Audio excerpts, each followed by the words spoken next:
Hi everyone, welcome to the third session of preparing you for the GDSC Lead application. Please be reminded that this event will be streamed both on YouTube and Facebook simultaneously.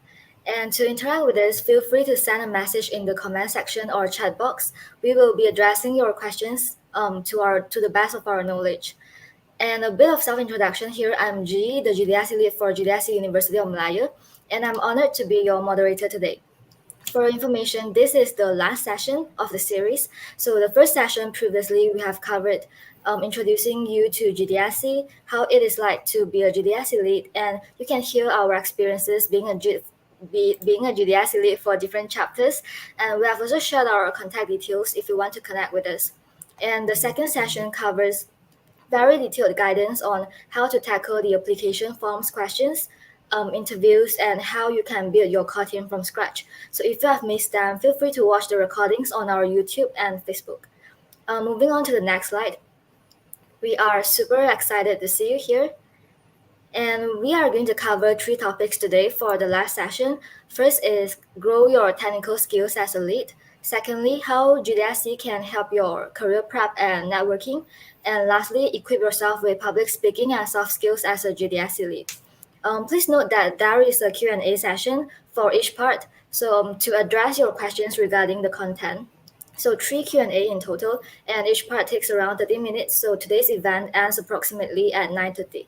And moving on to the next slide, let's meet our speakers of the day. So we have James, Intisar, and Vanessa covering different topics. So they are the GDSC leads from University of Petronas, Monash University Malaysia, and International Islamic University Malaysia. And next slide, without further ado, let's jump into part one, grow your technical skills as a GDSC lead. So the agenda for part one includes determine what you want to learn, resources provided to you as a lead, and other resources to gain technical skills. Next slide. Let us welcome James to talk about them. Passing the floor to you, James. Right. All right. Thank you very much, Ziyi, for the introduction to me. So, hello everyone. My name is James. My name is James Wong. You can call me James. I'm the lead for GDSC UTP, and I will share you about how you can grow your technical skills as a GDSC lead. Next slide. All right. As a lead for a tech community, you might wondering if you need to have technical knowledge because you eventually are leading a technical community or tech club. A tech club usually consists of many like talented people, great people. You're wondering if you also need to have those technical knowledge. So especially for GDSC, we will organize like events like workshops and study jam, and you might doubting if you are qualified to become the lead. Yeah. So I list down some of the questions that you might have. So the first question, what technical skill do I need to learn? There's no specific skills that require you to learn. You can choose the application or choose the software, the field that you are most interested in and to learn. It is important that you love what you learn so that you won't find it boring and you can make it through to the end. And then the second one is for some of you out there, maybe you are wondering if you are not CS and IT student, you are not from a tech background, where can I learn the technical skills? So, all right, for me, I am also not from technical background. I am not doing CS or IT for my degree. I'm an engineering student. So don't be worried if you are not coming from tech background. As long as you have the passion for technology, I think you will be doing fine as a lead. So it's a good sign that you start to think where to learn the technical skills, So there's a lot of resources and there's a lot of ways for you to learn and gain technical knowledge. I'll be sharing them to you in this section. So I strongly suggest you, if you have a note or if you want to take a screenshot of the content later. So the next question you might have is, can I still be a lead if I don't have technical skills?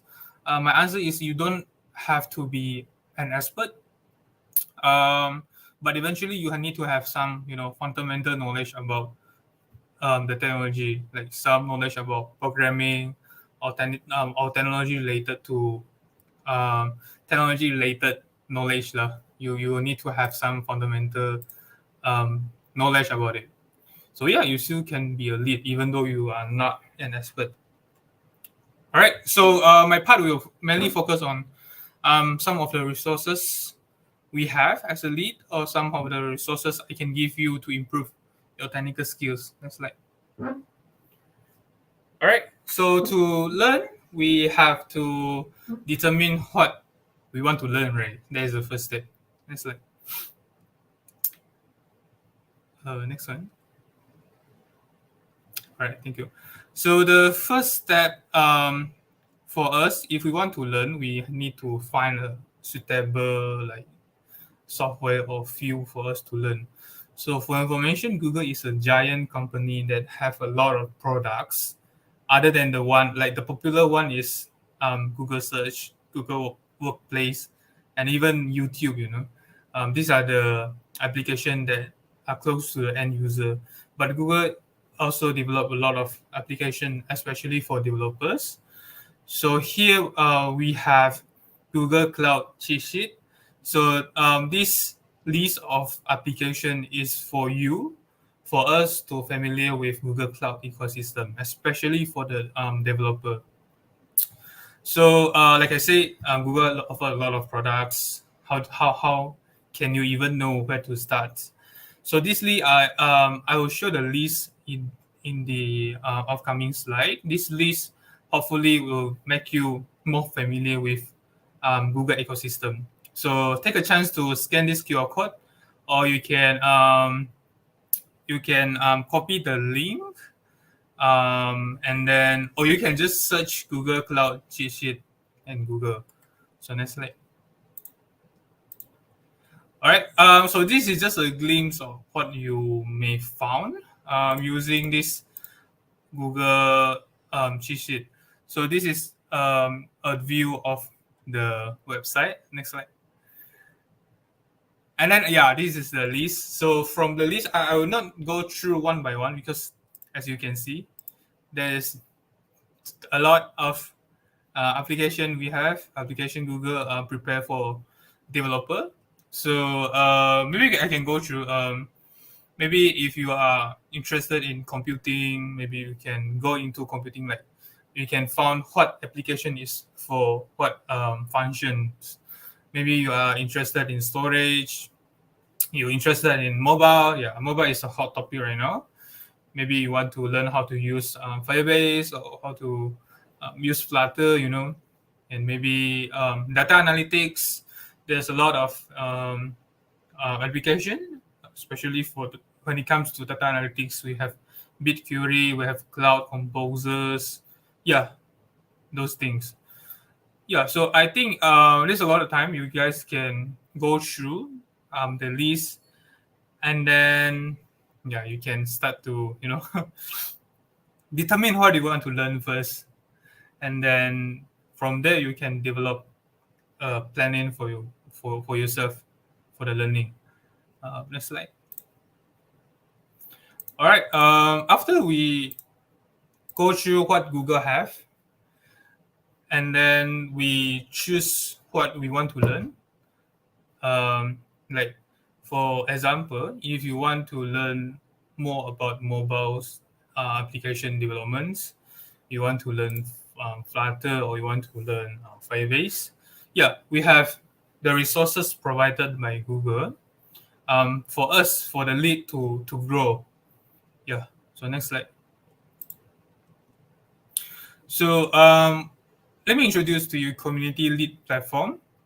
So this platform is, we call it CLP. I'll call it CLP from now. So CLP provide all the resources we need as a lead to to organize events, to even build a core team. All the resources we have, we can get from CLP.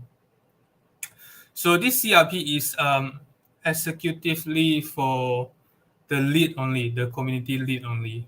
For now, the core team member cannot access the platform, but you can, duplicate or copy the material for them. So in this CRP platform, if you are the lead, you will have all the event resources you need. And then second one is you will have the event update. So you won't miss out some of the great event by Google. So Google has a lot of events throughout the years.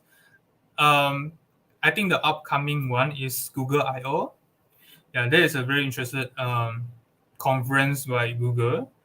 Yeah, so through these events, through this giant event by Google, you can grow your technical skills by participating in the events. I will show you how later on. And then we have event organizer guideline, especially for workshop, because as GDSC we need to organize workshop or study jam, right? So maybe you as the lead, you don't have the experience for workshop before. So no worries. Google will provide with the guideline from zero to the end, what you need to do for the workshop. And for the workshop, if you want to teach people, you have to have the knowledge itself first, right? And then for this guideline, you will have some collab access for you to learn. Yeah, I will show you an example later also. And then we have some introduction videos and talks. This is mostly for soft skills. Yeah, CLP also provides um, some guideline for the soft skill, like how to build a core team, how to manage your community, things like that. So the talks and introduction video is a very good, I would say, like very good motivation for you to manage the community. And then last but not least, we have a lot of core lab and quit lab access, also available on CLP. All right, next slide. All right, so this is a view of the CLP website. I just want to show you, we have, I cannot go through one by one, but we have, GDSC and then event series, you can see a lot of events that I will show you. And then event resources, just, a lot of guideline here. In the academy, you can learn a lot of soft skills you need, a lot of leadership skills you need as a lead. Yeah, next slide. All right, so this is an event series that I mentioned just now. If you can see, we have now we have some events like going on. The most popular one perhaps is the Google I/O. Yeah, so you won't miss out those events, and you can. This is a very good opportunity for you to learn during these events. And next slide. All right, so this is an example of the organizer guide. Yeah, I just take some screenshot of the guideline. So perhaps we have the Flutter Festival before this, and then Flutter Festival is all about Flutter, right? We do like workshop, study jam. So maybe you wonder like where do we get those material? Yeah, we have those material provided by Google. So you don't have to worry about how you can start to organize events from scratch. Yeah. So next. All right. Event by Google. I can introduce you Google I/O 2022. You can feel free to type the link, or you can just search Google I/O in Google search. So Google I/O is an annual developer conference held by Google. I think it's quite famous, and for this year, it will be organized online. So this is where the developer can get updated on latest technology to improve the development of apps or other services in Google ecosystem. So you can expect a lot of technical talk in these events, and also I think it's a very good opportunity to learn. So yeah, feel free to register for this event. It's totally free, and then hope you can get some benefit from the events. Next slide. Yeah, so this is I just want to show you the web page of Google I/O. So this is the main page of the events. Yeah, so you can explore the explore the page, and then you will see some of the Kotlab link for you to learn. Yeah. Unfortunately, I cannot show you one by one. I cannot click in the link. It will just take too much of time.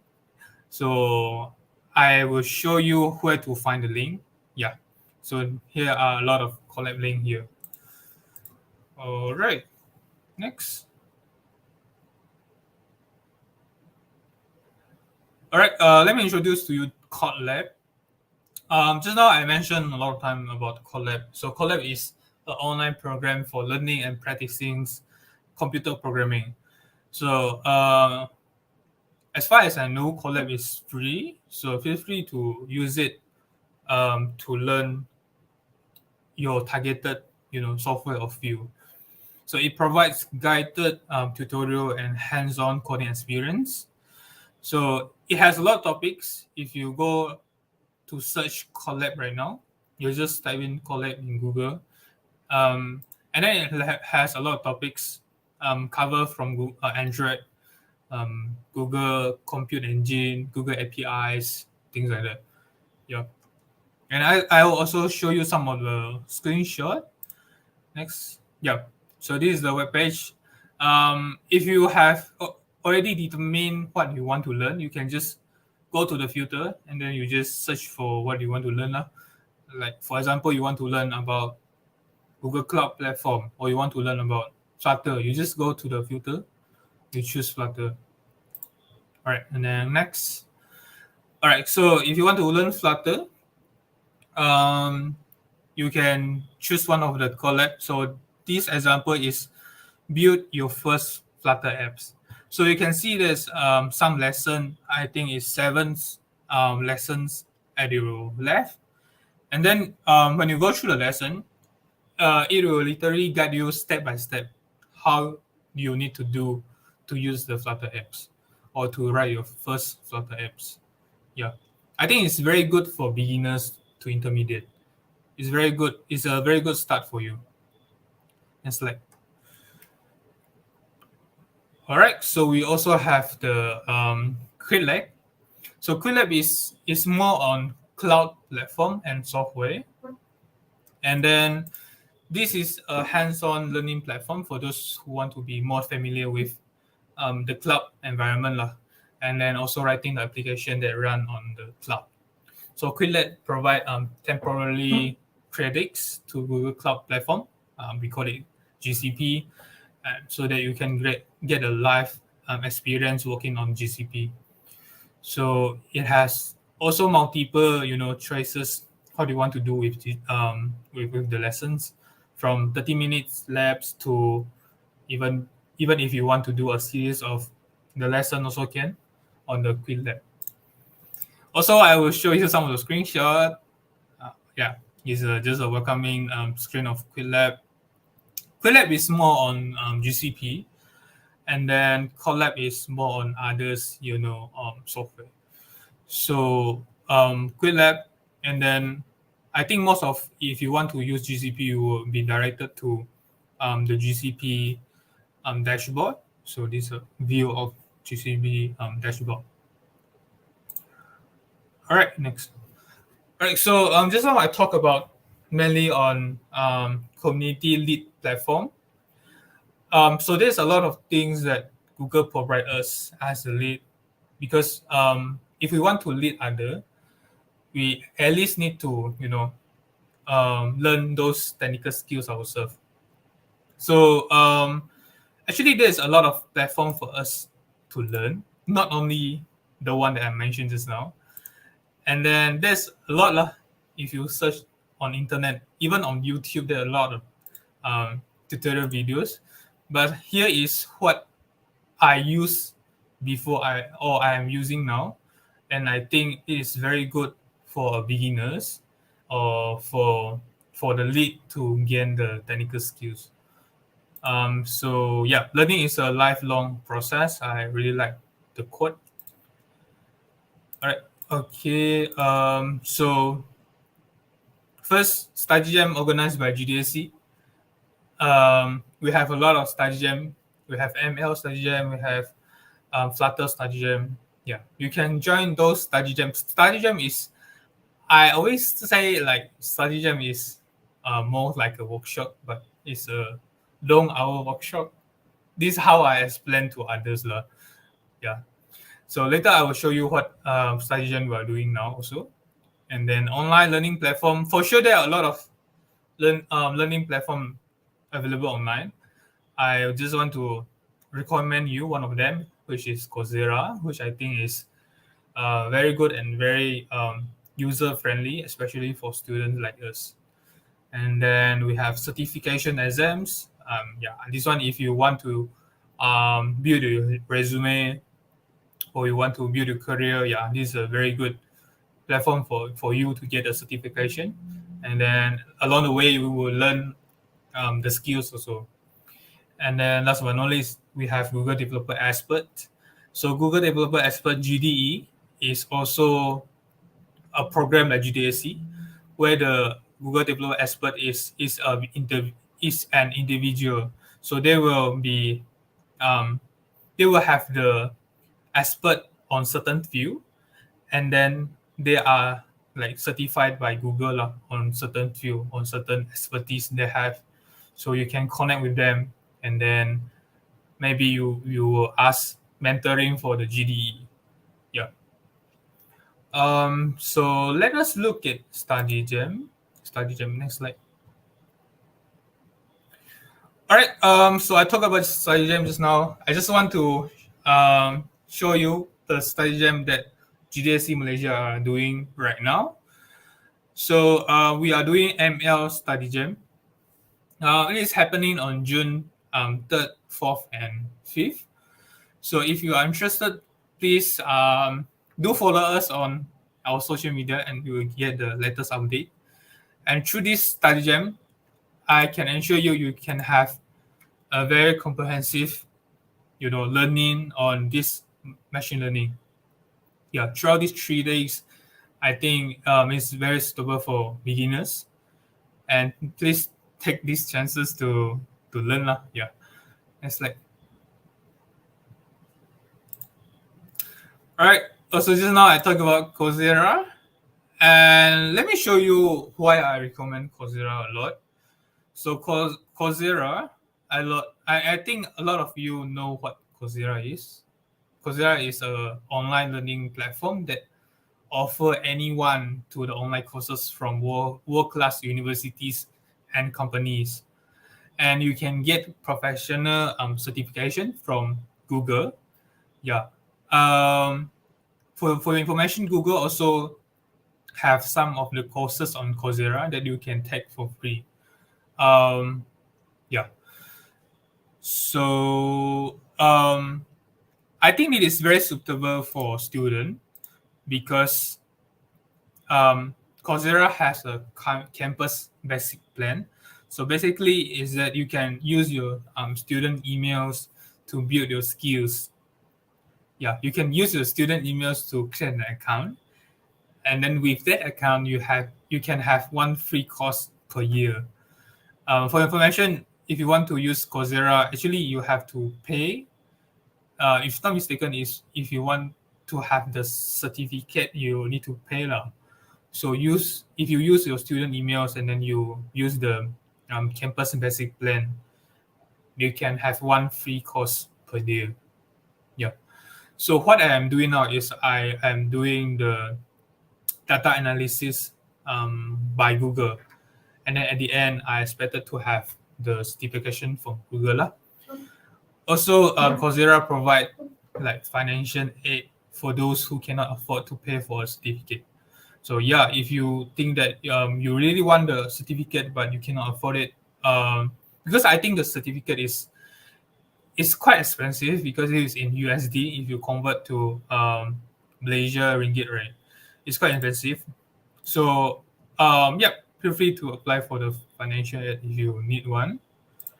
Next slide. All right, I take some screenshot from my Coursera.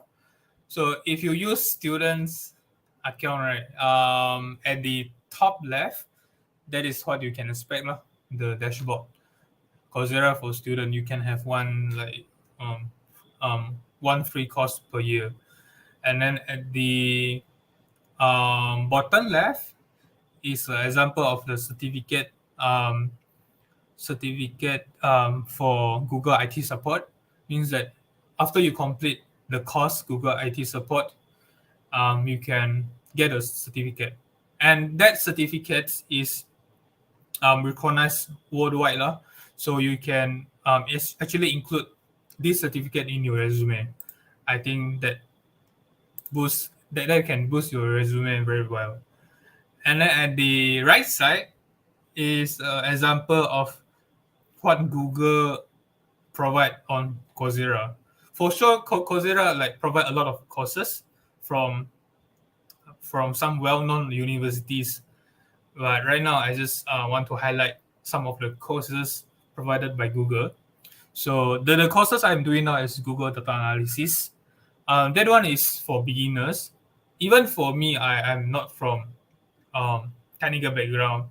I find it very like details, and the instructor is very nice, and you can have a discussion with others learner as well. So you guys can literally like discuss like you are in the same class. Yeah, the environment is good, and I do recommend this to you because we can get one free course, right? All right, so next slide. All right, the certification exam. um for this one, I will just show you the link. You can take your time to screenshot or take note the link. So we have two certification that I know of. So we have TensorFlow certification is more toward ML, and then we have Google Developer certification. Next slide. All right. So this is just a screenshot, another screenshot of Google Developer certification. So if you scroll down, you can see a lot of certification you can get. You can get the exam, and then you can get the certificate lah, from Google.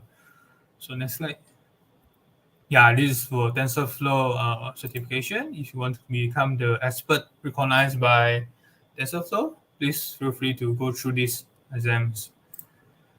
All right, next slide. All right, like I said, there's a lot of links, a lot of study ways, a lot of study path you can get online.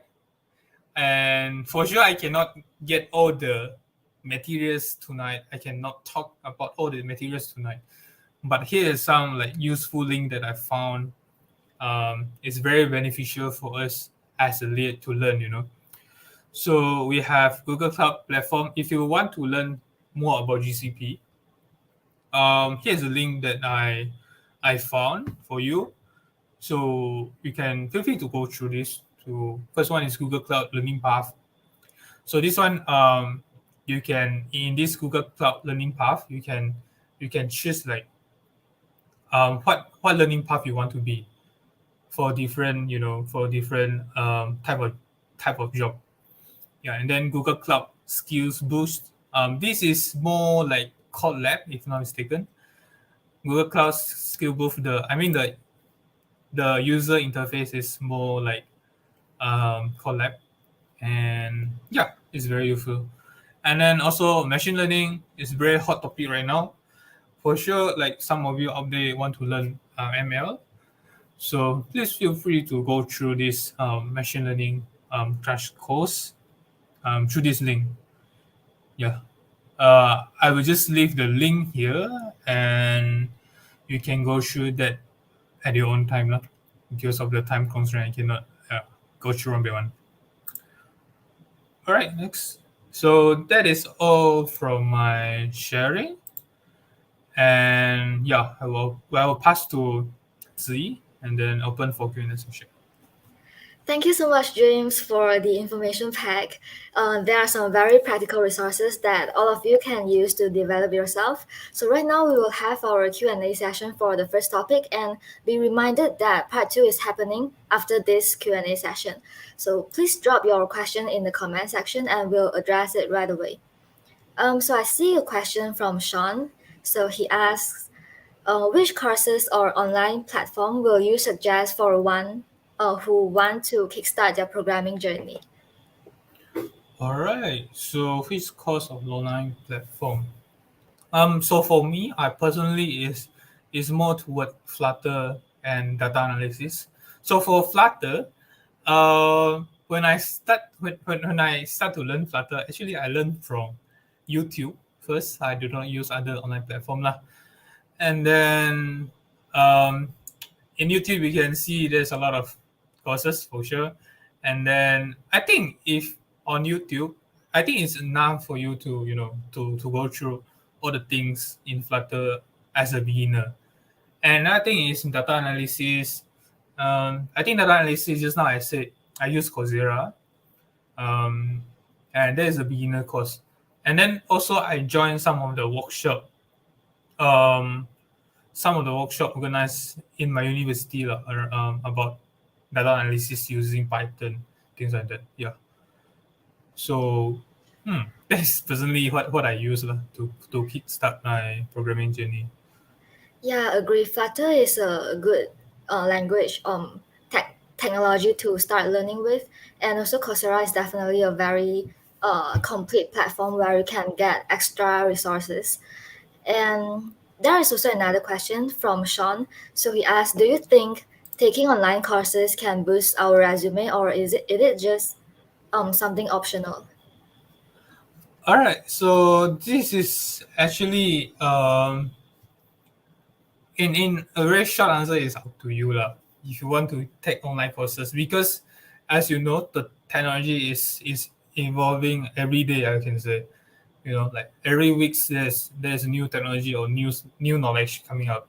So if you just depending on what you learn in university, if you just depending on the syllabus itself, obviously it's not enough for you to in your future career. So the purpose of taking online courses, um, it's not just for your resume.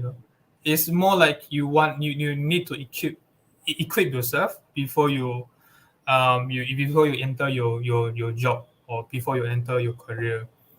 And yeah, for me it is a must lah, because like I said, technology is evolving every day.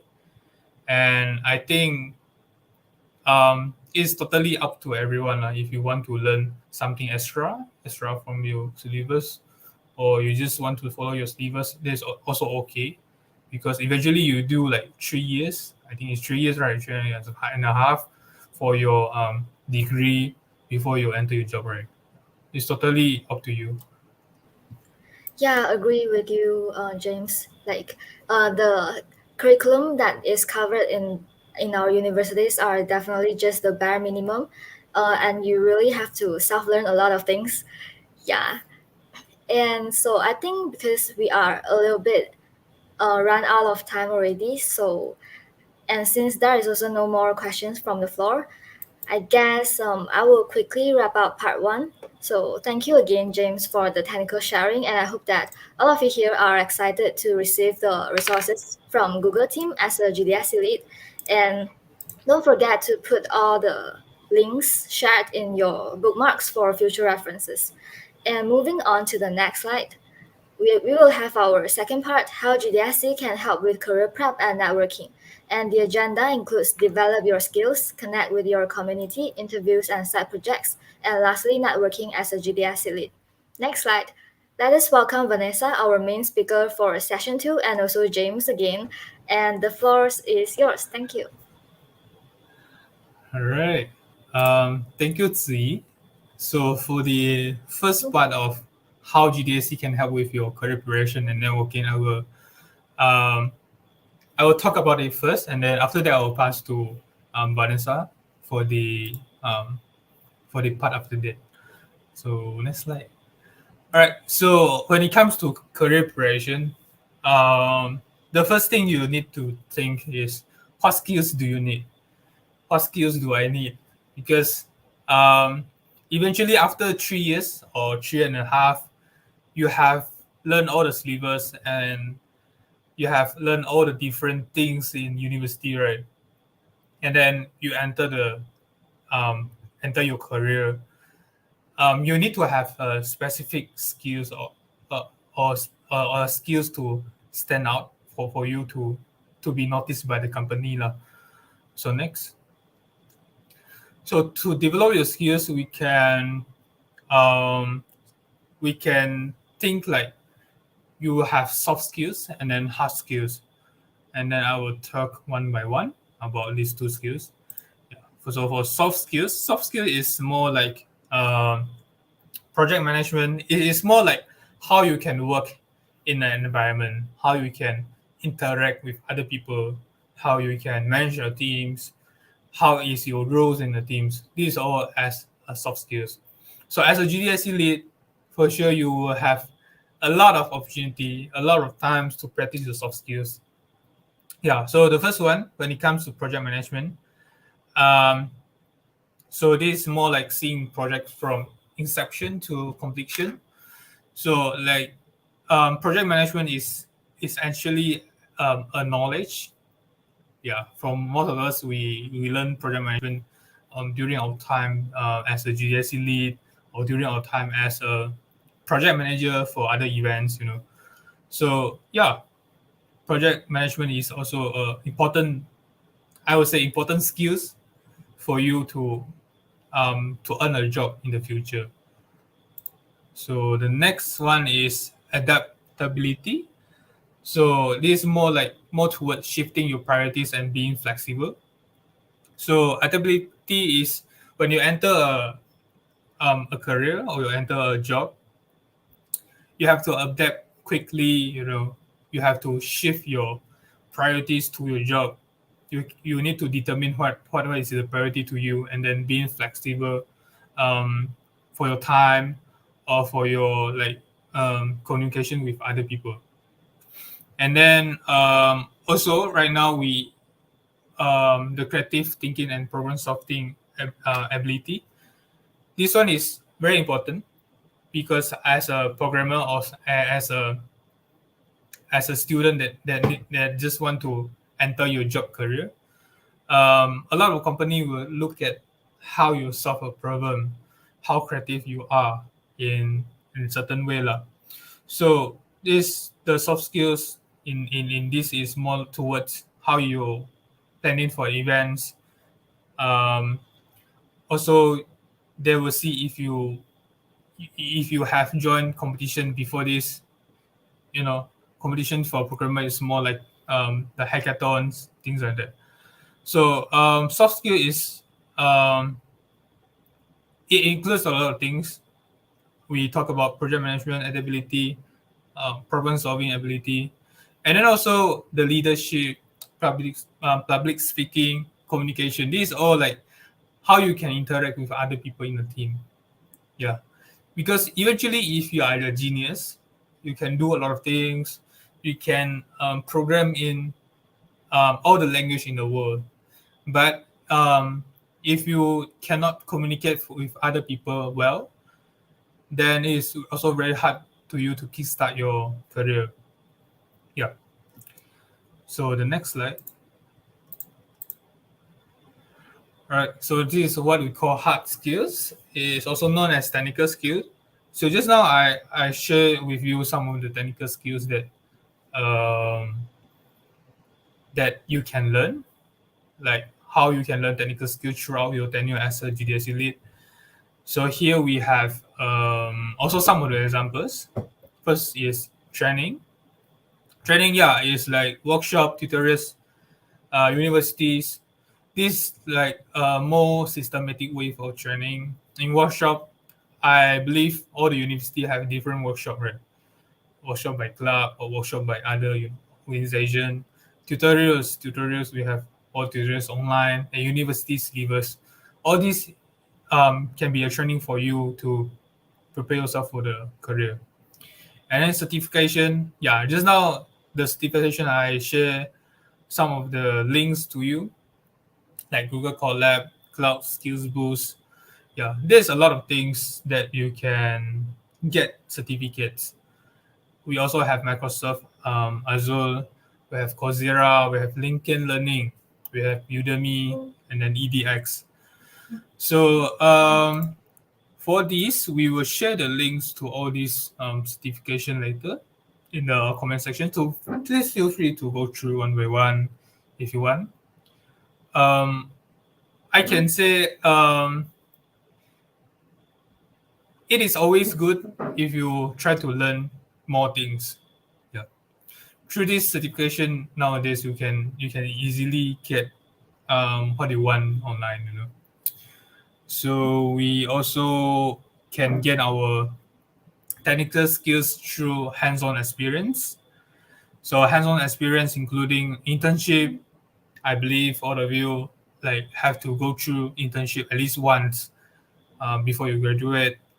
Also being a research assistant in university, even project assistant. If you join hackathon or competitive programming competitions, is very good for you to develop, experience in some of the projects that you do. So when you enter your career, you can you can have the experience. Like for example, if you join one of the hackathon before, yeah, hackathon in GDSC is solution challenge, right? If you join one of the solution challenge before, then you can talk about experience when you enter your career, and then that experience will be very like precious for you. And then yeah, another thing is um, always try to learn more things to equip yourself before you enter your career. You can learn more coding language. Yeah, right now I think the coding language, like the hot coding language, the must learn coding language is Python, right? Python, Java, HTML. Yeah, try to learn more coding language so that it will be benefit for you when you try to do your resume, when you try to talk to other people, you have more things to showcase. Yeah. And then we for Google we have um one competitions is I would not say it's a competition like hackathon, but it is more like what like toward contribute toward the open source projects. We call it Google um, Summer of Code, GSCO. So for this one, also we will share the link. You can go through. You can try to go through if you want to be involved in. Alright. So yeah, that is what I want to say about soft skill and hard skills. So if you want to you know, be prepared, I would say, be prepared before you enter your career. Try to gain as much as experience that you can get throughout this university. In this 3 years period, try to use your time as much as you can. So yeah, I think that's it from me. I will pass the floor to Vanessa. All right, thanks, James. I hope you guys can hear me. I believe you guys can. So thanks, James, for the session just now on hard skills, soft skills, and how we can prepare our career with those skills. I think the next thing that I want to share with you guys about is how you can connect with your community and how this can help you with your career prep. So as a GDSC lead or a GDSC member, you'll have ample opportunities to connect with other people. So these three things that I listed down here are the 3 points that I'll talk about today. Broadening your network within the GDSC community, using the Community Leads platform, and reaching out to other similar communities. So the first thing, broaden your network within the GDSC community. So as a GDSC lead or member, you'll have the chance to work with other GDSCs, with other tech clubs, with other people around the community. So within this GDSC community itself, you can maybe establish your presence, put it out there in the community. Okay, I'm open to collaboration, or let's connect, let's have a chat, or so that you guys can, you can connect with other people in the same technical field, people with the same passion, people with the same interests.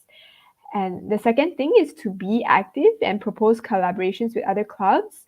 So this is important because if you're a GDSC lead, you have so many ways to actually connect. There's like Discord, Slack, LinkedIn. There are so many ways that you can connect, but to be able to broaden your network, you have to be active. So you've got to maybe maintain the relationships that you have with other leads or members, and then you need to propose collaborations with them. Or even if you can't collaborate with them, you just keep tabs on each other to see what they're doing. Yeah, so this is how you can broaden your network within the GDSC community. Yeah. The next thing is the community leads platform. This is something that James mentioned in his previous section, how he said it can be used for you to use it for content for workshops, for events, right? So similarly here, it's actually a leads platform. So keyword here being leads. So you can use it to connect with other leads. There is a members tab here. If you see this picture, there's a members tab. So you can actually click on it and you can actually see the other profiles of other leads on this platform. And yeah, unfortunately, this platform is not available to non-leads. It's only available to the leads of GDSCs and other communities that Google has.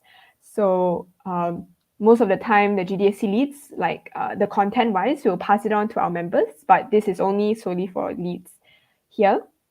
And second thing, you can see what's happening within a community. So there's there's a tab for you to see what other GDSCs are doing. You can put it in a search bar to search for what other GDSCs are doing for a certain theme.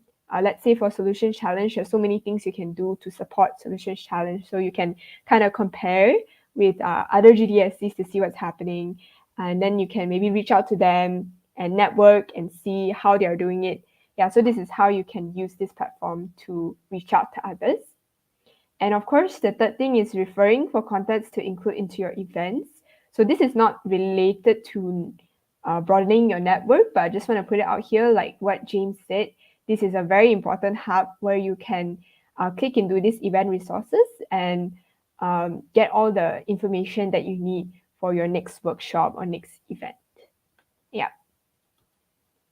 Okay, so the third thing is reaching out to other similar communities. What I mean by similar communities is communities that are centered on technical things, right? Technical things, or even from Google itself, because Google has a lot of these communities. One of it is GDSC, Google Student Developer Student Club, which is mainly just for university students. But there are other communities such as Google Developer Group. Google Developer Group is a group where developers of all levels, you could be a student or you could be a graduate. Yeah, it's a group where these people kind of come together and host events to generate discussion. Most of the time, these are where the professionals go to, GDG, instead of students. And that's where they kind of come together. Next is Global Developer Experts. This is a program for global networking of highly experienced tech experts. So this means that experts need to apply to be a part of GDE. And GDE is anybody can go to GDE there, the link to the GDE website, and they can search for a specific expert that they want to contact. So these people in GDE are basically the top of the top in their field of knowledge. For example, there's an expert in ML. If there's an expert in ML in Malaysia, you can actually go and search online to find for that person. Yeah. Next is Women Tech Makers. This is Google's Women's Tech Makers program, which provides visibility, community, and resources for women in tech. It's basically like a woman in tech kind of group, and it's another community just for women in tech, basically. And these are groups that you can reach out to as a GDSC lead or member if you want to network with them, you want to get them involved in your events. This is how you can reach out to these people.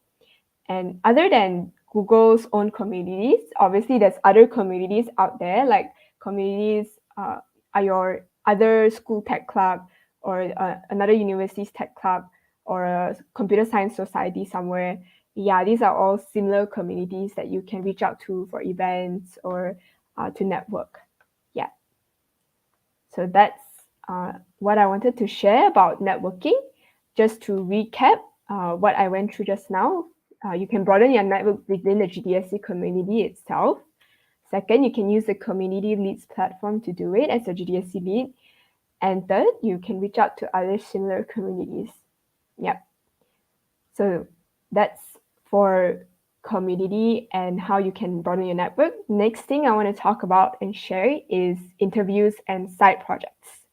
So for people in the computer science and tech field, you guys already know what a technical interview or what side projects are. But today we'll just go through what they are, because people, you may not know what technical interviews are or side projects. So what is a technical interview? A technical interview is a specialized, rigorous process to test your coding skills, problem skills, and personality. So you can think of it as a special type of interview. It's different from all the normal interviews that you have. It's not a simple Q&A interview. It's not a business case interview. A business case interview is a different story. It's also a specialized interview, but it's more for consultants, right? They give a business case and you have to solve that business. But for in tech jobs, right, we have a specialized interview called tech interviews, and it's solely for the purpose of testing your skills in tech. Yeah. So in these interviews, there's a show, don't tell kind of attitude, where you have to prove that you have the skills. So you have a very nice resume listing all your tools that you work with, TensorFlow, whatever, all the libraries you work with, Keras. You've done C++, C#, Java, Python. You have so many skills, but when it comes down to the interview, they will ask you to show whether or not you have used these skills and you can apply these skills to problem solving. And most of the time, the purpose of these interviews is that the interviewers want to see how the candidates actually tackle these real-world problems during the interview. They will usually see how you think, how you solve a problem. When they give you a coding problem, they'll see how you tackle it. If you run into any trouble, what's your next step in solving that problem in that coding problem? Yeah. So an overview of a technical interview. The process usually comes in 2 to 3 basic stages. For example, one is the technical phone or video call. So usually this would be either a simple phone call or video call where they try to get to know you. They ask a few theoretical questions, but it's nothing too challenging.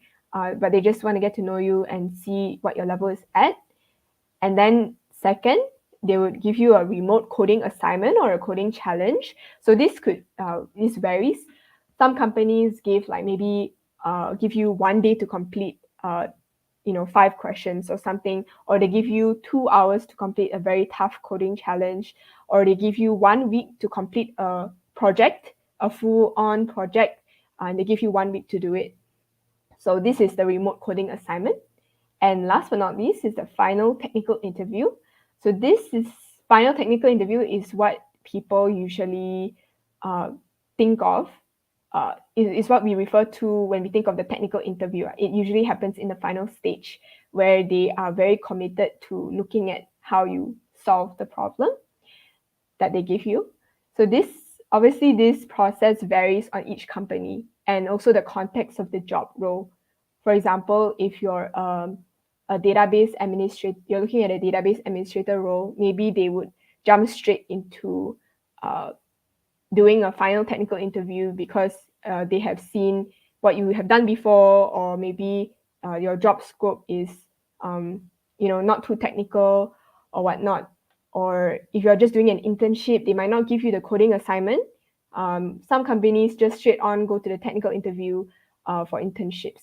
So yeah, it's different in every scenario. So the next thing is having a project portfolio basically having side projects. So you must kind of think, you might have a question for me, like, why do I need side projects? Isn't my degree enough? Isn't my 3 years, 4 years worth of hard work enough to show that I have the skills to do this? So basically, in such a competitive, my answer to you is that in such a competitive environment in tech, people are always looking for the best of the best. People are looking for people who stand out, and having side projects help you with that. So first thing, you can help to open up a deeper and engaging conversation with your future employer or future interviewer. They would be like, okay, so this person has done this before, that's interesting. Second, you can demonstrate your ability to build and apply what you learn from your CS degree or your certifications. So it shows the interviewer that, okay, whatever I learned back in uni, I am able to apply this to a new project. Yeah. And third is demonstrating your ability to learn on your own and use new tools. So the tech industry is very, very fast. I would say, like, there's a lot of new tools coming up. There's a lot of things changing. Maybe a tool or a certain tech is dying away, becoming obsolete. So you need to demonstrate your ability to kind of adapt and learn on your own with your side projects. So usually graduates, they would have side projects, but people who have already started working, they would still have side projects, so that when they go into their next job, they have other side projects that can back them up. So these side projects, people don't usually put a stop to it. They will usually do it if they feel the need to, even throughout their career. So the next thing to ask is maybe, how do I choose a side project, right? There are so many projects out there, so many fields out there, and maybe as a beginner coder or a person looking for internship, you might think, okay, what can I do? So I've come up with a simple chart here, simple diagram for you to maybe take a screenshot or think about. On the left, the green side is the purpose of the side project, or the purpose, or why are you doing this side project.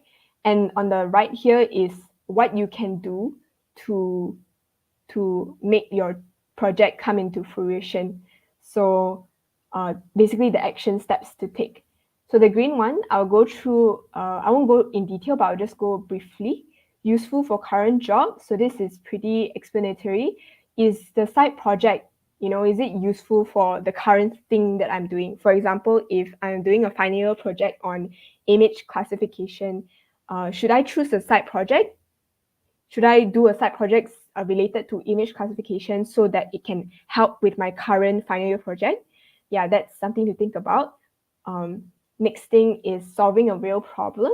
So maybe you're having a side project because you actually really want to solve a real problem. For example, if your school has a bad website system and you want to solve it, you want to connect it with a mobile app, have an app and a website, you want to solve that problem, right? So maybe that is another motivation. Third is specific tech. So I put specific tech because maybe you want to target a tech that you want to learn. For example, you want to learn machine learning or data science. So you have a side project specifically for that. Yeah. Next is useful for a prospective job. So maybe for your next internship, you're looking to do Android app development. So maybe your decision for a side project, you want it to be useful for your next internship. You find you build a Kotlin app, or you build a Java app for that side project. So yeah, these are some motivations that you can think about. The next one here is how you can put your projects into fruition. So number one, you can join all these code challenges. Like you can find code challenges online that help with your side project. Second is online courses. Like what James mentioned earlier, there's so many courses available for you to learn. And most of the time, right, these courses have an end product or an end project that you you can build by the end of the course. So if you're looking to build a side project alongside a mentor through online course, you can do that also. Third is writing a blog post. So most of the time, your side projects are something you work hard on, and maybe with a blog post, you're able to document that on a blog post. Maybe you post on your Medium or your Twitter or your LinkedIn. Yeah, it will help you with your future documentation or or you just document your side projects. Yeah. Next is GitHub. GitHub, there are a lot of examples on GitHub that you can refer to. So there's so many things that people have already done. So if you want to replicate what other people have done, it's also okay. You can just search up on GitHub. Maybe you want to search, I want to dabble in security using Python. You can just search it up on GitHub, security Python. And you can look out for projects that people have done, and you can, do I want to make this actually, or do I want to maybe also contribute to an open source or a project on GitHub? Yeah, GitHub is a place for you to explore for when you choose your side projects to do. Yeah. So that's about it. I hope that was useful. In the next few moments, I'm going to share about networking in your career preparation. How can I network as a GDSC lead or member? So first, very easy. Start within your own circle. You have a team of very bright, very technical, very passionate people in your community, in your club. So you can start within your own circle first, get advice from and generate conversation with these people. For example, it would include lecturers or your existing mentors, your seniors, your graduates, your peers, your club members, or even members of other clubs. Yeah, this will not only help you to grow your own network, but it will help you to foster a stronger network within your club. Yeah. The next thing is to seek out opportunities. There's this quote that I like. It says, if opportunity doesn't knock, build a door. Yeah, it's actually very true because opportunities are rare if you think about it. Opportunities don't always come very easily. So you need to make the opportunities for yourself. You need to pursue the opportunities if you want them. So this applies to networking because there are so many online networking websites, LinkedIn, Twitter, Facebook groups like Discord. If you want to, you could always be active to connect to other professionals. You can always use it to connect with them to get some job offers or to just network. So these are one way where you can just open the door for yourself. And next is tech events, competitions, and festivals. Don't be afraid to just, join a tech event or a hackathon or a competition. These events are very beneficial because they introduce you to a lot of different people, to the speakers, to the organizers, to the participants, and you'll definitely be able to connect with them. Yeah. For example, for Google itself, Google has their lead networking sessions. So if you are a lead GDSC lead, make use of these networking sessions. It will be great if you could join them. And also there's a Google's office hours.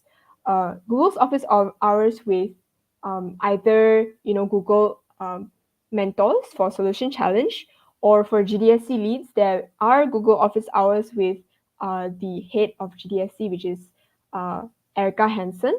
But those office hours are very, very limited and very rare for a very short time, 15 to 30 minutes. So do take the opportunity to do keep an eye out for these opportunities and grab it, if you can.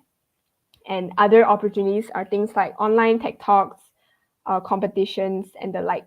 Yeah, these are all opportunities and chances that you can take by yourself. Yeah, so that's about it from me. I hope that it was useful. to sum it up, I will just talked about networking, how you could network with others, and also talked about the interviews and how you can choose side projects for your future projects. Yeah, I'll pass the time back to Z. Thank you so much, James and Vanessa, for the sharing. I couldn't agree more. That one of the greatest perks of being a GDSC lead is how easy it is for us to connect with other experts and professionals. Right, so we will open the floor to Q&A right now. So if you have any questions, feel free to drop in the comments. Whether it is about soft and hard skills, the community, networking, or interviews and side projects. So speaking of that, as an undergraduate myself, I'm super intrigued when Vanessa shares about side projects because it is really important. And Vanessa also talks about identifying the purposes of to start a side project and the type of projects available. So here's the question for you. So have you worked on or seen any side projects that have impacted you or have special meanings for you? Mm. Just to ask again, is it my own side projects or is it others? Both are okay. Okay, yeah. I think maybe I'll talk about something that I've done personally, um, because it was very impactful to me because I was a year one student who just starting out with these projects. So I built a essay scoring support vector machine model. So this support vector machine model, it was built in accordance with one of my uni subjects, but also I treated it as like a full-on project that I can work on. So basically, I didn't have any machine learning knowledge beforehand, and I didn't know what support vector machine was at all. It was all very technical to me, and what I did was I just searched, all the details about support vector machine. I made a report. I built the model using Jupyter. It was my first time using the Jupyter notebook and using Python and all these machine learning libraries. And at the end, I could build a essay scoring model.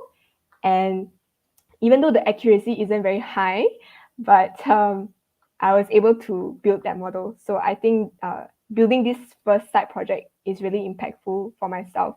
And for those who haven't started with any side projects, I encourage you guys to do so. Yeah. I see. Could you share like from which platform did you learn the vector machine algorithm? Okay, so this one, I didn't really learn it from a platform. Most of the time, I just Google for these machine learning sites, right, online. Of course, also GitHub. I just search for what people have done, which is why I say GitHub is very useful. Just see what libraries people have used, compare between the different libraries different ways that people have used in GitHub, and just try my best to find the best approach and best codes to use for the model. Yeah. That sounds amazing. So it is just like an example for all of you here. So don't be afraid to learn something new and to create a project. You can always use Google, and you don't even have to follow a strict Mm. whole complete course to complete a project. Yeah. So since there is no more questions from the floor, I guess I'll just quickly wrap up part two.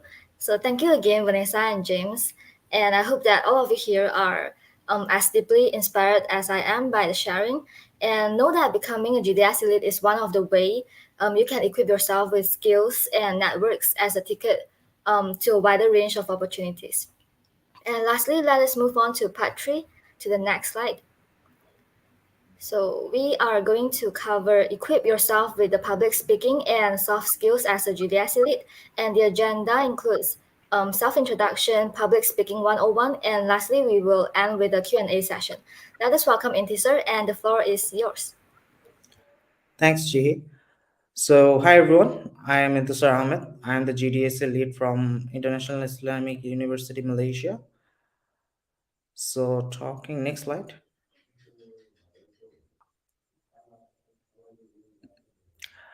Yeah, in 2013, October 30th, the Time magazine actually published an article that the fear of public speaking was found to be more pressing concern than death.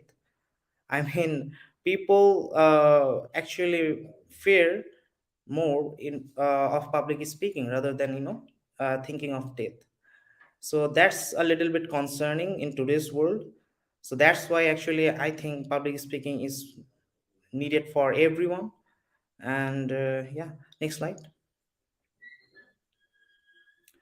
So yeah, you might ask why public speaking. You can have some questions in your mind, like why it is important to have for everyone. So public speaking is important for everyone because it affect in every aspect of your life. Like from the beginning of your school days, you have to communicate with your classmates, with your teachers. So communication skill is must have for everyone to express your feelings and other things. So when you communicate with people, that is one area of public speaking, because what public speaking is to communicate with many of the people. I mean, in front of many people. So in from the childhood, you actually growing the skills of public speaking, and it affects in your job life, in your professional life, like in team working. You have to do lots of public speaking. If you are in charge of a meeting, you have to do public speaking because you're speaking in front of a lot of people. So yeah, it's actually important for all. And for the next question, is it okay if I don't have any public speaking experience? I mean, as I have, for the lead role, GDSC lead role, you should have public speaking experience, because after being a GDS lead, you will host many events as usual, and the events will be public. I mean, face to face. So in those events, you actually have to face public speaking skills. Like many people will ask you questions, so it is better to have a experience before getting into the role. But if you don't have any experience, uh, there is not much to think about. Like, you can get the experience on the way. Being a GDSC lead, the community will help, the other GDSC lead will help, the mentors will help. So no worries there. And last questions can you may have in your mind, that how GDSC lead role will help you to enrich your public speaking skills to the next level. Like if you get into the GDSC role, a lead role, then as I said before, the mentor, the GDSC platform actually gives you a course, uh, a guide before after you enter to the role of GDSC lead. Then you will have other GDSC lead who will help you throughout the way, like how they host their sessions, how they speak. They will share their hacks freely with you, and you can share your problems freely with them. And also the mentors is always helpful. You can ask resources from them. So yeah, I mean, it actually personally helped me a lot along the way. So yeah, that's the answer. Next slide. Yeah, practice. I mean, everyone says practice is the key, like to success anything in life. So before we do public speaking, I mean, if you haven't start doing public speaking, what you can do these things. I mean, you can practice, and practice is pretty much simple. Like we can get started with the first thing, like talk to yourself. It is pretty easy. I mean, many people will think you have gone mad, but it is better to practice on your own. I mean, it is lots of it is actually more effective than talk to other people, because you will feel embarrassed a little bit. So it is better to speak to yourself, or speak to the mirror. And that's the first point. And you must have to record yourself and review, because along the way of practice, you can actually do lots of mistakes. It is better to have those records, because you can find where you have done your mistakes, and you can get rid of them. And practice with friends. Yeah, after doing all of this, like you are going a little bit intermediate stage, so it is better to practice with friends and get feedbacks, because after all, in the end of the day, you have to, talk in front of people. So yeah, practice with friends is another great point. And language barrier. Most of the people actually face this, because in a lot of presentation you have to speak in English or other language that is not your native language. So it is better to, practice beforehand, like brush up your skills and all those language barriers. And size matters, because if you choose a lengthy word in the presentation, it will sound a little bit boring. So choose your word wisely, so that people can get you easily. And mimic your idol. Yeah, there are lots of public speaking sessions out there in the internet, and a lot of public figure out there of public speaking. So you better watch those videos, and you can mimic their style if you want, and create your own style afterwards. Yeah, watch videos. There's a lots of videos out there about public speaking. Like there is TEDx, TED Talks.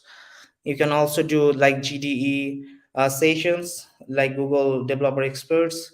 Those guys actually holds lots of sessions, so you can learn public speaking from them.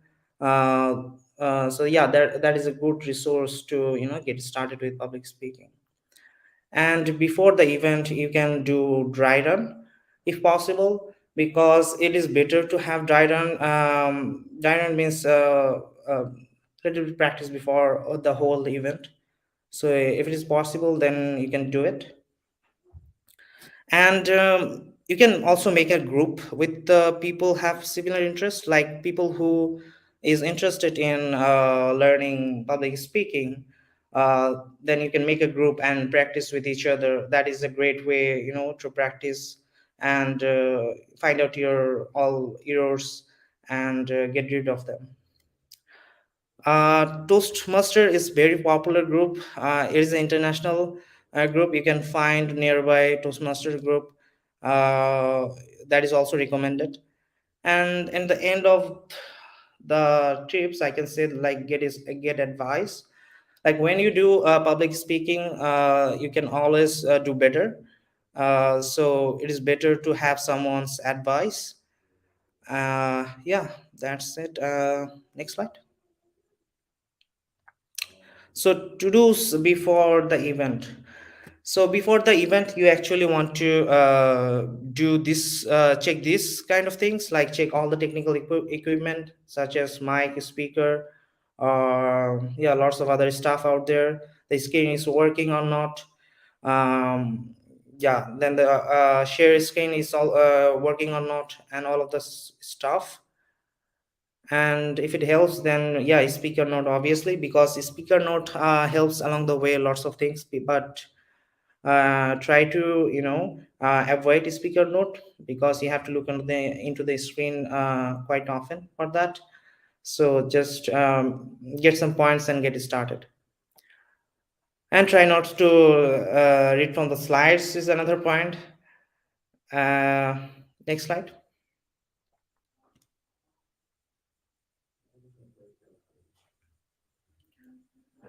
Yeah, so in the now you're in the event, you're hosting, you're actually giving the public speaking. So now these are the options that you have to do, like know your audience. Uh, because whether the audience is technical or non-technical, you don't if you don't know, then it is, hard to get the audience engaged with your topic. So it is better to know, like, which type of people are coming to your event. Are they technical or are they not technical? If they are non-technical, are they excited enough to learn your topic? So that's the fact there. And age group also matter, like, if your audience is much younger, then if your audience is like PhD students, then on that topic, he or she might know better from you. So it is better to have a knowledge that what is your audience age group. And uh, and uh, and last thing you want to check is, do they have a primary understanding of the term that you're using. Like when you speak of a topic, you have to get the knowledge of the audience, that if the audience have the primary understanding of the terms you are using.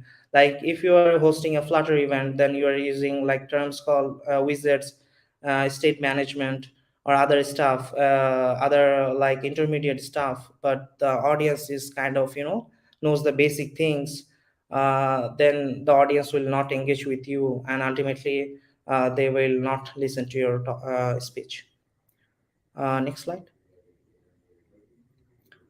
So yeah, research your topic well before the event. I mean, you never know. As I have said before, that some more experienced guy can be there, like a PhD student. So there can be analytical question can appear. Someone can ask that. So you have to prepare for any kind of questions, and it is better to pass the question if you don't know the answer. And you can provide resources where they can find, or something that is relatable to that answers. So yeah, that's the thing for research your topic. And next slide. Yeah, the next thing is engage your audience. Because when you do public speaking, lots of people may be with their phone, scrolling in their phone, and playing games or talking to other people. So they have just there, but they are not into your topic, they're not listening. So what you can do to engage your engage your audience, is tell them to do a simple task.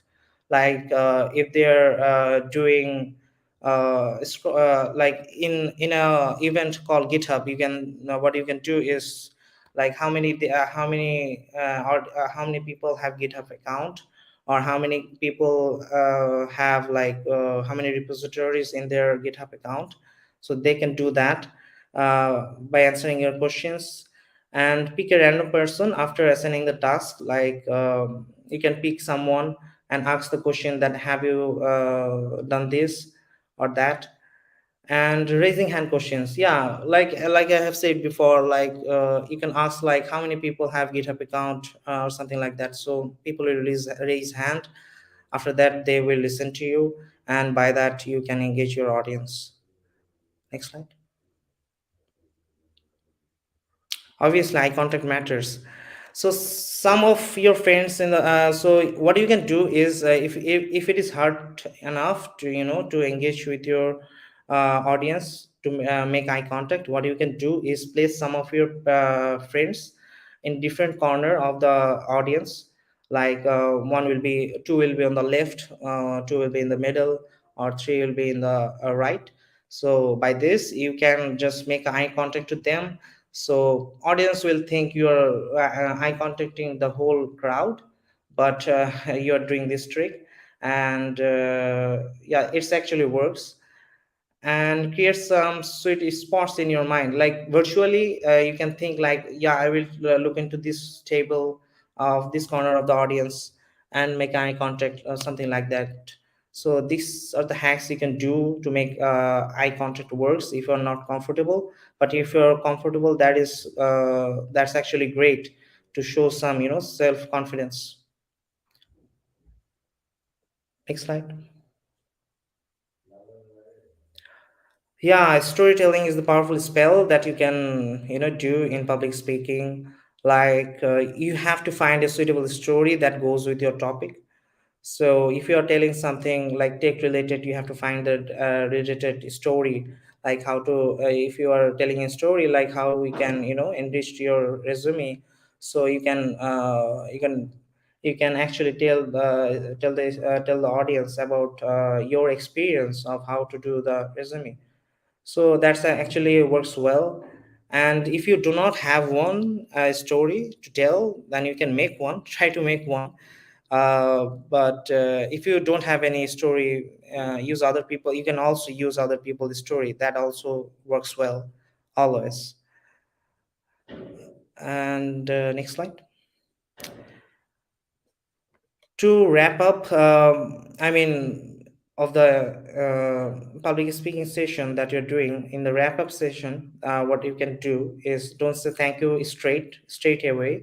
Like you should provide a summarized version of your speech objective, like what you're speaking about. You should have a whole sentence about your speech, and give them food for thought, like when people get out of the uh, of your session, and they will think about the topic you have given them. Like you can ask them a question, so they can think along the way to their home. That's a great way to um, to remains in people's mind of of the topic you're talking. And finally, you can say thank you now, because the event is done. And yeah, don't forget to have the feedback, because feedbacks always helps you to do a lot more in the future events. Like you can avoid the mistakes that you're doing right now by figuring out the feedbacks they're giving. So it is this much important thing is the feedback, so don't forget the feedback. And that's it from me. Q&A sessions. Thank you so much, Indy sir, for all the super practical steps to make public speaking a delightful experience. And let us take in questions from the floor. So there's an audience called YUJAY. So he or she asks, is there a speech that has inspired you immensely? And can you comment on the speaker's public speaking skill? Yeah, I have actually. There's a guy called Ayman Sadiq. So I am a fan of his. And he was giving us a speech about public speaking, actually. So uh, he was actually eye contacting in every corner of the sessions, and he was putting some speech delights in between the sessions. He was ice breaking the audience. Ice breaking is the thing, like when you are doing other things and all of this stuff, audience don't know each other. So he was actually really doing some tricks to make friends with other people. So I have actually befriended with my random people. So it was a great experience. I mean, he was doing some great tricks, and I have learned. In the end of the session, I have asked what are the things that you can give me. So he actually mentioned quite a few things that I have put in the slides today. So yeah, that Yeah, was a great experience. Yeah. thank you for sharing. It is very important for the speaker to engage with the audience as well. So since there is no more question from the floor and it is about time to wrap up, let me quickly wrap up part three. So, yeah, it is definitely normal to stumble or tremble a little bit as a newbie in public speaking, but be assured that you will slowly develop your public speaking skills along the way. And becoming a GDSC lead will provide you a lot of opportunities to have public speaking. Yeah. So with that, thank you again to Intisar for the sharing. And so we have come to an end of the series of preparing you for the GDSC Lead application brought to you by GDSC Malaysia. So huge thanks to all of you who have supported us along the way. And we wish you good luck applying for the position. Remember that we are always happy to assist you, and also a reminder for you to submit your application before 15th of May at the GDSC Lead official website, which we will be sharing the link in the comment section. And then, last but not least, thank you to all of the 6 GDSC leads involved for your time and energy dedicated to discover and encourage talents to be the next generation of leaders. And we hope that this series have helped you in your application process. So let me end with a quote. If you set your goals ridiculously high and it is a failure, you will feel above everyone else's success. So do not underestimate yourself, just apply, and hopefully we'll see you in the Google Developers community in the future. Thank you, good luck, and goodbye.